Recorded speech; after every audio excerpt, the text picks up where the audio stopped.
Halo, perkenalkan nama saya Rio Perkenalkan dengan 3 digit terakhir 160. Pada kesempatan kali ini saya akan membedah atau mereview jurnal yang berjudul Eksistensi Politik Kader Perempuan pada Pengorganisasian Partai-Partai Politik karya Bung Yebi Masan Merudin, Bayuno Rohman, dan Dewi Sri Astuti. Inti masalahnya adalah mengapa keterlibatan perempuan dalam politik masih terlambat pertumbuhannya. Jawaban ini selalu berputar dua hal, belenggu budaya patriarki dan stigmatasi yang menyebabkan politik tidak berkeadilan dan eksklusif terhadap kaum perempuan. Walaupun secara legal eksistensi perempuan ini udah tertera di peraturan, tapi perwujudannya itu seringkali cuma sebagai pseudo atau diterima tapi segar menggugurkan kewajibannya. Yang dimana itu udah dikasih ke kuota sebesar 30% dalam UU. Padahal partai politik ini punya peran kunci untuk mempromosikan kader perempuan. Jadi penelitian ini tuh menggunakan metode deskripsi kuantitatif dengan fokus pada kajian literatur dan dokumen partai untuk menggambarkan fenomena ini secara komprehensif. Temuan awal yang menjadi menarik adalah kritik terhadap definisi klasik partai politik. Jadi, seperti kata Edmund Burke dan Anthony Downs, mereka menggunakan kata man atau laki-laki. eh, jadi Bung Yeb ini berargumen penggunaan kata man atau main ini mengakibatkan tafsir misoginitis atau seolah partai politik hanya diperuntukkan untuk laki-laki. Oleh karena itu, Bung Yebe ini menekankan perlunya redefinisi atau eh, definisi ulang mengenai partai politik dari prospek feminisme. Partai politik itu seharusnya dimaknai sebagai kendaraan untuk mengupayakan perjuangan politik agar mencapai kehidupan yang berkelanjutan melalui kebijakan pro perempuan. Secara historis, eksistensi politik perempuan ini sebetulnya ada secara transformatif progresif.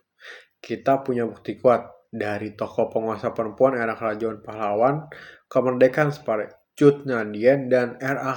Kartini, hingga menteri perempuan di pos-pos bidang umum, yang bukan hanya bidang perempuan saja. Jadi Indonesia itu bahkan memiliki presiden perempuan pertama, yaitu Megawati Soekarno Putri, dan ketua DPR RI pertama, yaitu Puan Maharani. Sekarang saya akan membandingkan keterwakilan dan tantangan. Jadi secara global, proporsi di Parlemen Indonesia ini masih tertinggal dari rata-rata dunia, namun berada di rata-rata ASEAN dan ASEAN.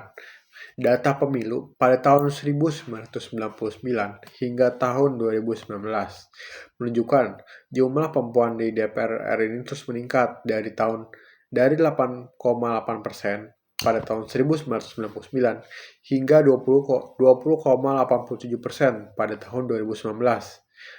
PDIP ini menjadi penyumbang terbanyak keterwakilan perempuan pada periode 2014 sampai 2019. Namun, peluang ini tuh nggak datang tanpa tantangan.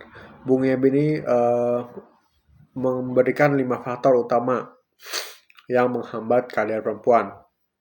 Yang pertama, faktor kultural atau patriarki. Ini tuh udah sering terjadi karena yang umum atau mayoritasnya itu masih menganut patriarki. Perempuan bahwa laki-laki itu adalah senior dan politik itu kotor atau berserisiko membuat perempuan dianggap tidak cocok. Yang kedua, faktor oligarki atau ekonomi. Kepentingan partai justru elitis dan di oligarki membuat itu pro perempuan dianggap tidak menguntungkan. Yang ketiga, faktor minoritas. Perempuan masih menjadi minoritas dalam politik sehingga kebijakan akomodatif terhadap perempuan belum banyak terwujud.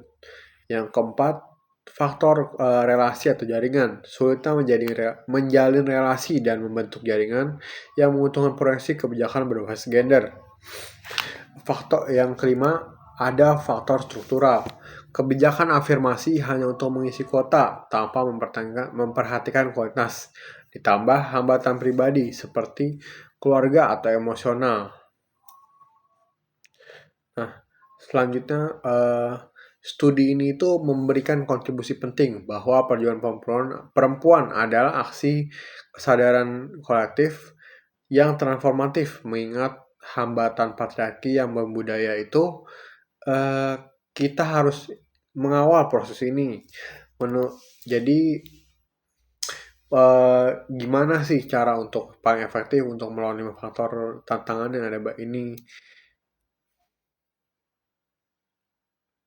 Terima kasih.